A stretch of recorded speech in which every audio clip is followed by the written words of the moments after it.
India TV YouTube channel को subscribe करें और बेल आइकन दबाएं।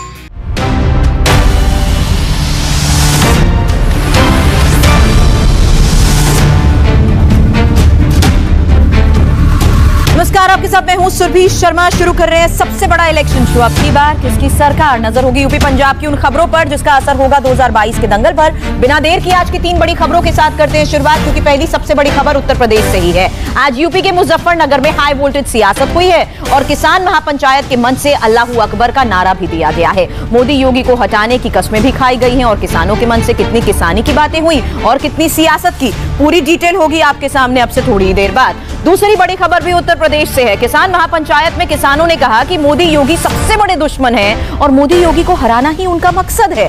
किसान आंदोलन में सियासत का क्या काम, पूरा विश्लेषण होगा आपसे थोड़ी ही देर बाद। तीसरी बड़ी खबर भी उत्तर प्रदेश से। आज से 17 महानगरों में बीजेपी के प्रबुद्ध सम्मेलन की शुरुआत हुई है और बनारस से योगी आदित्यनाथ ने शंखनाद किया तो कानपुर से डिप्टी सीएम केशव प्रसाद मौर्य ने आज बीजेपी की तरफ प्रबुद्ध सम्मेलन की नकल के मायावती के आरोपों पर जवाब भी आया है। और बीजेपी ने क्या कहा, पूरी डिटेल होगी आपके सामने अब से थोड़ी देर बाद। लेकिन जैसा कहा जा रहा था वैसा ही हुआ। मुजफ्फरनगर की महापंचायत में किसान हित की बात तो की गई, लेकिन किसानी की बात से ज्यादा पॉलिटिक्स की हेडलाइंस बनी हैं, क्योंकि किसान नेताओं की जुबान से किसानों की बात ज्यादा सियासत भूली हुई थी और किसान बिल वापसी से ज्यादा बात मोदी योगी सरकार की वापसी की हो रही थी। हर किसी की बात का मतलब समझेंगे, लेकिन पहले मंच और आंदोलन स्थल का हाल जान लीजिए, क्योंकि राकेश टिकैत, नरेश टिकैत, योगेंद्र यादव, हनान मुल्ला, गुरनाम सिंह चरूनी समेत सभी किसान नेता आज एक साथ मंच पर नजर आए और पूरा मंच किसानों से खचाखच भरा हुआ था। 5 लाख किसानों के जुटने का यहां पर दावा किया गया। 60 किसान संगठनों समेत देश भर के करीब 300 संगठन शामिल होने की बात भी कही गई। लेकिन जब इन किसान नेताओं ने मंच संभाला तो किसान आंदोलन का हिडन एजेंडा भी सामने आ गया। राकेश टिकैत ने और वामपंथी किसान नेता हनान मुल्ला ने सबसे तीखा हमला बोल दिया, सबसे बड़ी ब्रेकिंग दे दी। राकेश टिकैत ने यह साफ कह दिया कि मोदी योगी को वोट की चोट देनी होगी, मोदी शाह योगी को जाना होगा। अब राकेश टिकैत की पूरी बात सुनिए और फिर इसका मतलब भी आपको समझाएंगे। जब तक इस सरकार को वोट की चोट नहीं दोगे, ये दोनों बाहरी लोग हैं, इनको यहां से जाना होगा। अमित शाह, मोदी और योगी ये चुनाव जीत का है, ये उत्तराखंड से चुनाव जीत के प्रधानमंत्री बने, कोई ऐतराज नहीं। उत्तर प्रदेश की जमीन से जीत के गुजरात में गुंडागर्दी के दम पे आना हो, वहां पे पुलिस स्टेट है, वहां पर जीत के देश का प्रधानमंत्री बने, कोई ऐतराज नहीं है। लेकिन उत्तर प्रदेश की जमीन पे ये दंगा करवाने वाले लोग हैं, इनको यहाँ पे बर्दाश्त यहाँ की जनता नहीं करेगी। और किसान नेता कहते हैं कि हम सियासत नहीं करते, हमारा आंदोलन सियासी नहीं है। लेकिन बातें कैसी हैं आप खुद समझ सकते हैं। राकेश टिकैत किसान नेता से पहले पॉलिटिक्स में भी दाव आजमा चुके हैं और उनकी एक बड़ी सियासी हिस्ट्री भी है। डिटेल्स अब आपके सामने मैं रख रही हूं, क्योंकि राकेश टिकैत ने 2 बार राजनीति में भी आने की इससे पहले कोशिश की है और पहली बार 2007 में उन्होंने मुजफ्फरनगर के खतौली विधानसभा सीट से निर्दलीय चुनाव लड़ा था। उसके बाद राकेश टिकैत ने 2014 में अमरोहा जनपद से राष्ट्रीय लोकदल पार्टी से लोकसभा का चुनाव भी लड़ा, लेकिन दोनों ही चुनाव में इनको हार का सामना करना पड़ा। अब 2 चुनाव हार चुके हैं, लेकिन इस बार उन्हें अपनी 2 ताकत, एक किसानों का कैडर और दूसरा खाप पर भरोसा है और उन्हें यह लगता है कि वोट की चोट वो दे सकते हैं। लेकिन अच्छा ये होता पॉलिटिक्स बयानों की बजाय किसानों के हित की यहाँ पर ज्यादा बातें की जाती, सरकार से बात करके किसान किसी समाधान पर पहुंचने की कोशिश होती। लेकिन बात मोदी और योगी को हराने की ज्यादा की गई है। सबसे ज्यादा चर्चा मंच से अल्लाहू अकबर वाले बयान की हुई है, जिसे योगी सरकार के खिलाफ 2022 में एक बड़ी रणनीति के तौर पर देखा जा रहा है। राकेश टिकैत ने दंगों की बात की, योगी मोदी सरकार को कहा कि ये जब तक रहेंगे तब तक करवाते रहेंगे। मुजफ्फरनगर की धरती से अल्लाहू अकबर और हर हर महादेव के नारे लगते रहेंगे, ये तोड़ेंगे हम जोड़ेंगे। पूरी अब बात सुनिए और इस बयान का आगे हम विश्लेषण भी करेंगे। मेरे भी नारे लगते थे जब टिकैत साहब थे, अल्लाहू अकबर,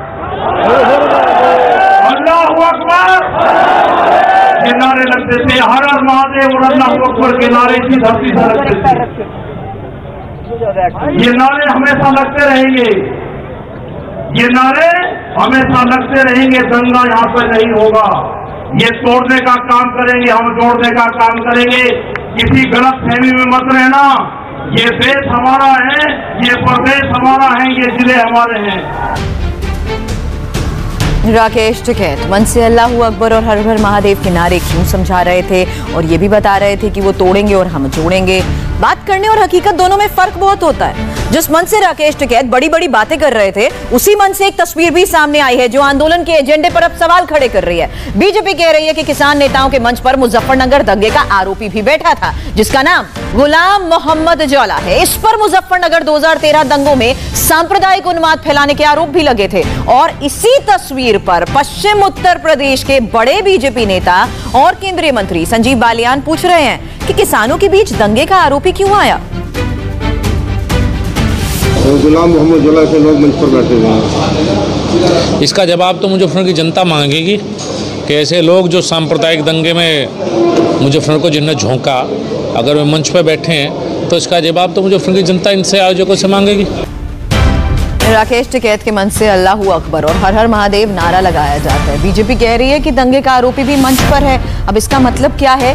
इसका मतलब हम आपको ऐसे समझाते हैं। क्योंकि पश्चिमी यूपी में करीब 17% जाट आबादी है, जिनका 100 सीटों पर असर माना जाता है, और इसमें मुस्लिम अगर जुट जाते हैं तो पश्चिम उत्तर प्रदेश में उसका सिक्का चल जाता है। अब 2013 के दंगों के बाद जाट और मुस्लिमों में दूरी जरूर बन गई थी, जिसका फायदा 2014 में मोदी सरकार को और 2017 में योगी सरकार को हुआ था।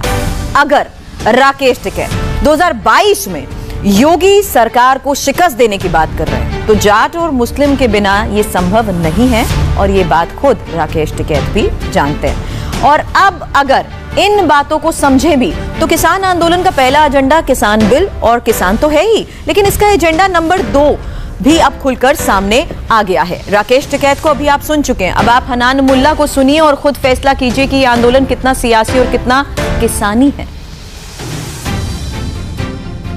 नरेंद्र मोदी को हम बता दिया, ये सरकार को हराओ। बीजेपी सरकार, नरेंद्र मोदी हमारा सबसे बड़ा दुश्मन है। ऐसा घटिया प्रधानमंत्री हम कभी देखे नहीं। आज किसान के साथ धोखाधड़ी कर रहा है, इसलिए नरेंद्र मोदी और जोगी को हराना यूपी मिशन का मुख्य उद्देश्य है। UP mission, Uttarakhand mission, Punjab mission आज शुरू हुआ है। इसका लक्ष्य है अगले चुनाव में बीजेपी को और उस सहयोगी को संपूर्ण रूप से हरा के एक किसान का आगे बढ़ाने का मांग मानने वाला सरकार बनाने के लिए काम करें। हनान मुल्ला है कौन? अब जरा ये भी जान लीजिए। हनान मुल्ला ऑल इंडिया किसान सभा के महासचिव हैं। अब आपको ये भी बता दें कि किसान आंदोलन के मंच पर ज्यादा नजर आते हैं। पश्चिम बंगाल के उलबेरिया सीट से 8 बार ये सांसद भी रह चुके हैं, और भूमि अधिग्रहण कानून, मध्य प्रदेश के मंदसौर में किसानों के विरोध प्रदर्शन का भी ये हिस्सा रह चुके हैं। लेकिन ये किसानी से ज्यादा सियासी बयान दे रहे हैं। अब किसान आंदोलन का एजेंडा सियासी क्यों लग रहा है, उसकी एक और तस्वीर दिखाई दी है। जब किसान आंदोलन का समापन हुआ तो उसका अंदाज ही कुछ ऐसा था, सुनिए।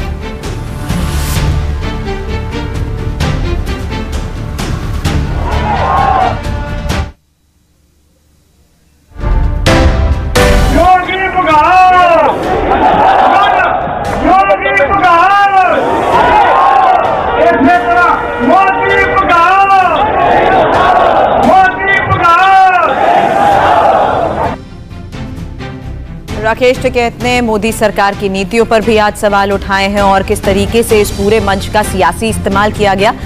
आज पश्चिम उत्तर प्रदेश में किसान महापंचायत ब्रेकिंग बना तो प्रदेश के दूसरे हिस्से में बीजेपी का प्रबुद्ध सम्मेलन चल रहा था, और शिक्षक दिवस के दिन 5 सितंबर से 17 महानगरों में बीजेपी प्रबुद्ध सम्मेलन भी कर रही है। 6 सितंबर से 20 सितंबर तक ये प्रबुद्ध सम्मेलन चलेगा। योगी आदित्यनाथ ने बनारस में प्रबुद्ध सम्मेलन में बताया कि कैसे योगी सरकार ने कोरोना, शिक्षा, रोजगार पर काम किया है। 4.5 साल की सरकार का पूरा खाका पेश किया। प्रबुद्ध सम्मेलन में योगी ने यह भी बताया कि कैसे विकास के एजेंडे पर बीजेपी काम कर रही है, जबकि दूसरे सरकारें संकीर्ण एजेंडे पर चल रही है। अब काशी में योगी आदित्यनाथ भैरवनाथ मंदिर में संध्या आरती के लिए भी पहुंचे हैं। काशी में योगी आदित्यनाथ की भैरव मंदिर पहुंची तस्वीरें आपको दिखाएंगे। यहाँ पर उन्होंने आरती की और प्रबुद्ध सम्मेलन में उन्होंने क्या कहा था इससे पहले वो भी हम आपको दिखाएंगे। लेकिन अभी अभी ये तस्वीरें आ रही हैं जहां योगी आदित्यनाथ अब से थोड़ी देर पहले मंदिर पहुंचे, पूजा अर्चना की।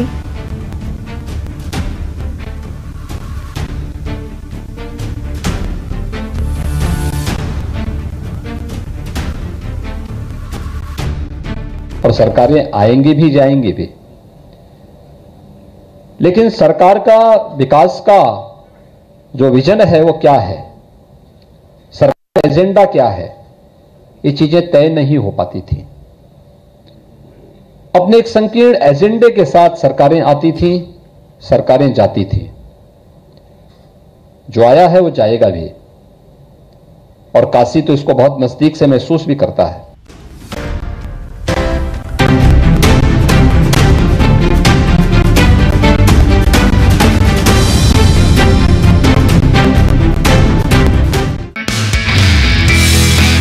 नमस्ते, मैं हूं मीनाक्षी जोशी। वीडियो और खबरों से अपडेट रहने के लिए India TV YouTube channel subscribe करें, बेल आइकन दबाना ना भूलें। जुड़े रहें इंडिया टीवी के साथ।